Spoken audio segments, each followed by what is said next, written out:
কই সুমন ভাই, সুমন ব্যারিস্টার ভাই।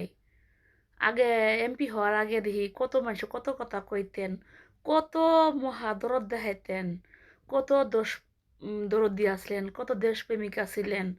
এখন যে বাংলাদেশে কত কত সমস্যা চলতেছে ব্যারিস্টার ভাই, এখন দেখেন না, এখন তাদের সাথে থাকেন না কে? আর এখন তো কোনো কথাই শুনি না আপনার। এখন তো দেখি উল্টা কথা শুনি। কারণ মানুষ যখন টাকা পয়সা মুখ দেখে, তখন মানুষের মনও পাল্টে। তাহলে টাকাই তখন কাঠের পুতুল কথা কয়, তখন টাকাই মানুষের কথা কয়। ঠিক আছে?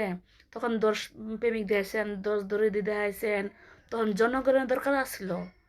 এখন আপনাকে জনগণের দরকার নাই, কারণ এখন আপনি হয়ে গেছেন গা। তো একটা কথা মনে রাখেন, যে বন্যা কিন্তু প্রতি বছর বছরই আসে। ঠিক আছে? আর একবার কিন্তু আসে না। তেমনি যে মন্ত্রীগণ এমপিগণ তারা কিন্তু প্রতি 5 বছর 10 বছর পর পর কিন্তু পাল্টে। ঠিক আছে? আর জনগণ শুধু একবারে কাজে লাগে না, বারবার কাজে লাগে। আর আগে জনগণের কথা ভাববেন, তারপরে দেশের আপনি যে দল করেন তার কথা ভাববেন। কারণ জনগণ হয়েছে আগে। বন্যার সময় তো দেখা যায় মহাপ্রেমিক, মহাদেশ দরদি। এখন কই? এখন তো দেখি না আপনারে বড় বড় লেকচার। ঠিক আছে? তো সবাই ভালো থাকবেন। আর আপনি পারলে ছাত্রদের পাশে দাঁড়ায়েন। ঠিক আছে? এই বিপদের সময় আপনারও দরকার ছিল, কিন্তু এই বিপদের সময় আপনার নাই।